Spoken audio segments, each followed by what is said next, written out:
जय श्री हरि। पूज्य गुरुदेव के चरणों में बारंबार प्रणाम। एक साधक भाई ने जिज्ञासा रखी कि केवल और केवल राम की शरणागति को ही क्यों स्वीकार किया जाए। जिह्वा से राम राम राम राम जपने का ही इतना बल क्यों दिया जा रहा है। आइए इनके इस प्रश्न का समाधान आप और मैं परम पूज्य भाई जी श्री हनुमान प्रसाद जी पोदार की एक लेख से प्राप्त करने का प्रयास करते हैं। श्री भाई जी ने श्री राम के तत्व का चिंतन करते हुए बड़ा सुंदर एक लेख लिखा, श्री राम का प्रणत रक्षा प्रण। ये जो शब्द है ना, तब प्रणत रक्षा प्रण, ये आपको और मुझे विवश कर देगा राम राम राम राम उच्चारित करने के लिए, और साधक भाई को समाधान प्रस्तुत करेगा कि राम की शरणागति, राम नाम की शरणागति ही सर्वोच्च क्यों है। पूज्य भाई जी इस लेख में लिखते हैं कि भगवान श्री राम शरणागत वत्सलता सुप्रसिद्ध है इस संसार में। जब राक्षस राज विभीषण भगवान के शरण आते हैं, जब सम्मति पूछे जाने पर सेनापति सुग्रीव विभीषण को बांधे रखने की राय देते हैं, तब भगवान श्री राम नीति की दृष्टि से सुग्रीव की सम्मति का सम्मान करते हैं, किंतु अपना प्रण सुनाते हैं। क्या कहा मानस में? पूज्य भाई जी लिखते हैं, सखा नीति तुमनी की बिचारी, मम प्रण शरणागत भयहारी। तुम्हारी नीति बड़ी सही है, किंतु मेरा प्रण है कि मैं शरणागत के भय का हरण करता हूं। विचारिए कि असुर कुल में उत्पन्न विभीषण के भय को भी प्रभु अपनी प्रतिज्ञा को पूर्ण करने के लिए दूर करने को कटिबद्ध है। तो आप और मैं तो यदि प्रभु को प्रेम भाव से उनके चरणों से लिपट जाएंगे, तो क्या आपके और मेरे सब संशय, सब कष्ट प्रभु दूर नहीं करेंगे? पूज्य भाई जी इस लेख में आगे लिखते हैं कि इसके बाद विभीषण आदर पूर्वक श्री राम के सामने लाए जाते हैं। श्री राम उनकी सच्ची शरणागति पर मुग्ध हो जाते हैं। इच्छा न रहने पर भी उन्हें लंकापति बना देते हैं। केवल मुंह से लंकेश नहीं कहते, परंतु मम दर्शन अमोघ जगमाही कहकर अपने हाथ से उनका राज तिलक कर देते हैं। सुग्रीव को यहाँ आश्चर्य होता है। वे सेनापति की हैसियत से सोचते हैं कि अभी लंका पर विजय तो मिली ही नहीं, पहले ही विभीषण को लंकेश बनाकर श्री राम ने बड़ी भारी जिम्मेदारी अपने ऊपर ले ली है। इससे सुग्रीव राजनीतिक कुशलता से बड़े ही विनम्र भाव से श्री राम से एकांत में पूछते हैं, नाथ, विभीषण को शरणागति का फल मिल गया, परंतु हे स्वामी, इसी प्रकार रावण शरण आ जाए तो फिर क्या लंका का राज्य उसे नहीं दिया जाएगा? दिया जाएगा तो स्वामी के वचन कैसे रहेंगे, और यदि नहीं दिया जाएगा तो रावण को संतोष कैसे होगा? भगवान श्री राम सुग्रीव का आशय समझकर हंसते हुए कहते हैं, मित्र, राम का व्रत यही है कि वह जो कुछ एक बार कह देता है उसे पलटता नहीं है। लंका तो विभीषण ही को प्राप्त होगी। यदि रावण आएगा तो उसके लिए अवध तैयार है। बात कही जो कही सो कही, जो कही सो कही, फिर फेरी न फेरी आनन। जो दसकंदर आन मिले, गढ़ लंक विभीषण अवध दसानन। भरत ही बंधु समेत कलाप, करो निज बास मैं तो गिरि कानन। पे नहीं पाव ही लंक अबास, कहो सती भाव नरेश दसानन। रावण शरण नहीं आया, उसने तो श्री राम के हाथ से मरने में ही अपना सौभाग्य समझा, और उसके लिए उचित था। विभीषण जो एक बार भगवान ने अपना लिया तो फिर कभी उसको नहीं भुलाया। आप उनकी सदा सुधि लेते रहे और उन्हें विपत्तियों से बचाते रहे। श्री राम और रावण का भीषण युद्ध हो रहा है। रावण बहुत क्रुद्ध होकर इतने बाण छोड़ता है कि श्री राम का रथ एक घड़ी के लिए वैसे ही ढक जाता है जैसे कुहरे से सूर्य ढक जाए। इसके बाद रावण एक शूल विभीषण पर छोड़ता है। इस शूल के लगते ही विभीषण का मरना निश्चित है, क्योंकि वह अमोघ है। भगवान श्री राम इस रहस्य को जानते थे। शक्ति छूटते ही श्री राम ने अपना विरद संभाला। क्या लिखा? आवत देख शक्ति अति घोरा, प्रणता रति भंजन प्रण मोरा। तुरत विभीषण पाछे मेला, सन्मुख राम सहु सोहि सेला।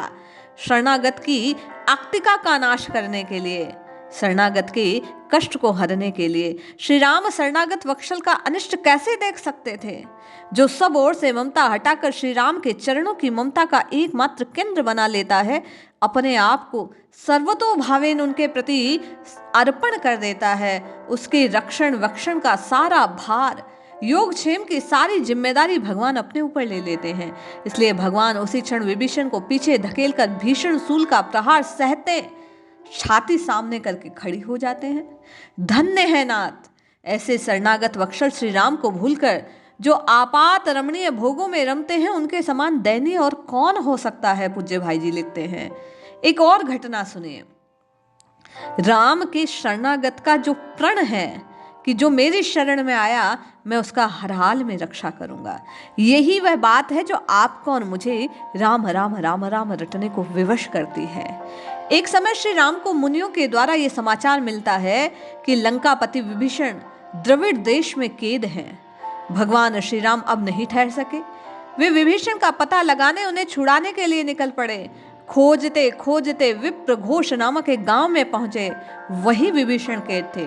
वहां के लोगों ने श्री राम को दिखलाया कि विभीषण जमीन के अंदर एक कोठरी में जंजीरों से बंधे पड़े हैं। श्री राम के पूछने पर ब्राह्मणों ने कहा, राजन, विभीषण ने ब्रह्म हत्या की है। एक अति धार्मिक वृद्ध ब्राह्मण निर्जन उपवन में तप कर रहा था, विभीषण ने उसे मार दिया।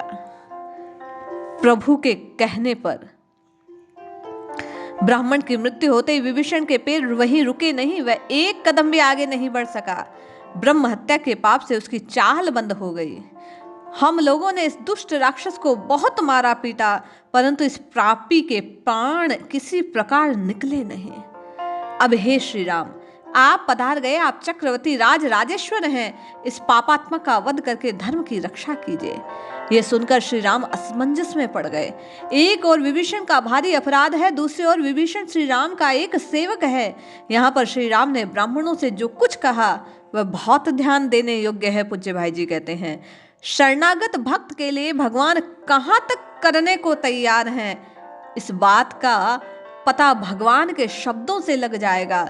भगवान श्री राम स्वयं अपराधी की तरह नम्रता से कहने लगते हैं कि हे द्विजवरों, विभीषण को मैं अखंड राज्य और आयु दे चुका हूं, वह तो मर नहीं सकता। ये पद्म पुराण के पाताल खंड में वर्णित है, जिसका उदाहरण देते हुए पूज्य भाई जी ने आपको और मुझे प्रभु के शरणागत वत्सल होने के प्रमाण दिए हैं। वे लिखते हैं कि फिर उसके मरने की क्या जरूरत, वह तो मेरा भक्त है, भक्त के लिए मैं स्वयं मर सकता हूं। सेवक के अपराध की जिम्मेदारी तो वास्तव में स्वामी पर ही होती है। नौकर के दोष से स्वामी ही दंड का पात्र है। अतएव विभीषण के बदले आप लोग मुझे दंड दीजिए। श्री राम के मुख से ऐसे वचन सुनकर ब्राह्मण मंडली आश्चर्य में डूब गई। जिसको श्री राम ने दंड दिलवाना चाहते थे वे लोग, वह श्री राम का सेवक और सेवक के लिए स्वामी श्री राम दंड का आग्रह कर रहे हैं कि मैं ग्रहण करूंगा इसके पाप का दंड। आहा, स्वामी हो तो ऐसा। भ्रांत मनुष्यों, ऐसे स्वामी को विसार कर अन्य किस साधन से सुखी होना चाहते हैं आप और मैं। तुलसी राम सुभावशील, लखी न जो भगति उर आई, तो ही जन्म जाय जननी, जड़ तन तरुणता गवाई। ब्राह्मण उसे दंड देना भूल गए। श्री राम के मुख से ऐसे वचन सुनकर ब्राह्मणों को चिंता हो गई कि विभीषण जल्दी छूट जाए और अपने घर जा सके तो अच्छी बात है। वे विभीषण को छोड़ तो सकते थे, परंतु छोड़ने से क्या होता, ब्रह्म हत्या के पाप से उसकी तो गति रुकी हुई थी। अतएव ब्राह्मणों ने कहा, राम, इस प्रकार विभीषण को बंधन में रखना उचित नहीं। आप वशिष्ठ प्रभृति मुनियों की राय से इसे छुड़ाने का प्रयत्न कीजिए। अनंतर श्री राम ने प्रधान मुनियों से पूछकर विभीषण के लिए 360 गोदान का प्रायश्चित बतलाकर उसे छुड़ा लिया। प्रायश्चित द्वारा विशुद्ध होकर जब विभीषण भगवान श्री राम के सामने आकर प्रणाम करने लगे, तब श्री राम ने उन्हें सभा में ले जाकर हंसते हुए ये शिक्षा दी कि ऐसा कार्य कभी नहीं करना चाहिए, जिसमें अपना हित हो वही कार्य करना चाहिए। राक्षस राज, तुम मेरे सेवक हो, अतएव तुम्हें साधुशील होना चाहिए, सर्वत्र दयालु रहना चाहिए।